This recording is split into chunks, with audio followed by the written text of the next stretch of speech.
ہم نے الحمدللہ یہاں پر پورا قرآن یعنی تقریباً تفسیر کے ساتھ سنا۔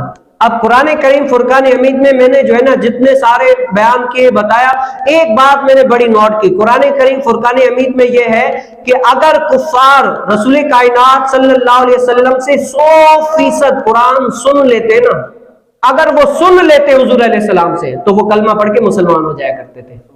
کیا ہے؟ اگر وہ قرآن سن لیتے تو کیا ہے، کلمہ پڑھ کے مسلمان ہو جایا کرتے تھے۔ ان کے بڑے ان کو روکتے تھے کہ حضور علیہ السلام کی بارگاہ میں زیادہ دیر ٹھہرنا نہیں ہے، تمہیں رہنا نہیں ہے، ان کے چہرے اقدس کی طرف دیکھنا نہیں ہے کہ یہ جادوگر ہے، اگر تم نے اس کی طرف دیکھ لیا تو ہمارے کفر کے ہاتھوں سے چلے گئے، اسلام میں داخل ہو جاؤ گے۔ وہ منع کیا کرتے تھے، اور اگر وہ اسلام قرآن سن لیتے تو اسلام لے کر آ جایا کرتے تھے۔ یہ ہے۔ اور آج کے دور میں مسلمان پورا قرآن بھی سن لے لیکن پھر بھی کیا ہے، اسلام پر کماحقو عمل نہیں کرتا۔ وہاں پر کافر ہے، سن لیتا ہے تو اسلام پر عمل کرنے شروع ہو جاتا ہے، اسلام پر آ جاتا ہے اور پکا اسلام پہ مضبوط قلعے کی طرح قائم ہو جاتا ہے۔ لیکن آج کل کے زمانے میں مسلمان سنتے بھی ہیں لیکن کیا پھر بھی عمل نہیں کرتے۔ پتہ کیا چلا؟ پتہ یہ ہے کہ اگر انسان کو خود بدلنا ہوتا ہے نا تو انسان عمل کر لیتا ہے، اور جس کو بدلنا نہیں ہوتا نا وہ اس پر رہ کر بھی فائدہ نہیں ہوتا۔ اب کافر ہے نا، کافر کلمہ نہ پڑھ کے دین اسلام پر عمل نہیں کرتا۔ اب مسلمان جو ہے وہ کیا ہے، کلمہ پڑھ کے اسلام پر عمل نہیں کرتا۔ برابر تو دونوں ہے نا، صرف ایک خاصیت میں وہ آگے کہ اس نے کلمہ پڑھ لیا، اس نے کلمہ نہیں پڑھا۔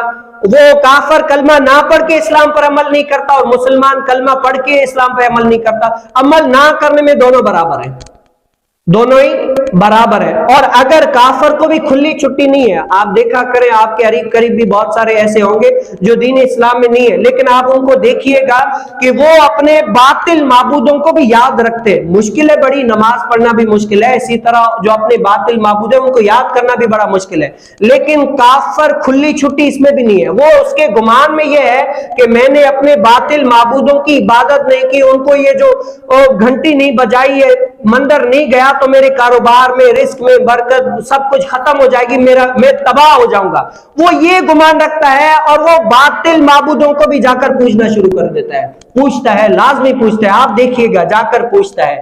اور یہاں پر حالانکہ یہ پوچھنا کیا ہے، گناہ ہے، شرک ہے، اور اللہ تعالیٰ شرک کے علاوہ تمام گناہ بخشے گا لیکن شرک کو نہیں بخشے گا، یہ گناہ ہے۔ لیکن یہاں پر یہ مسلمان کا عالم ہے کہ یہ نماز ایک معبود کو پوچھتا ہے، ایک کو عبادت کرتا ہے، تو اللہ رب العالمین فرماتا ہے یہ تمہارا اللہ تعالیٰ کو عبادت کرنا، ریاضت کرنا، راضی کرنا، وہاں پر ان کا شرک ہے، گناہ ہے، یہاں پر تمہارے لیے اجر و ثواب لکھا جائے گا۔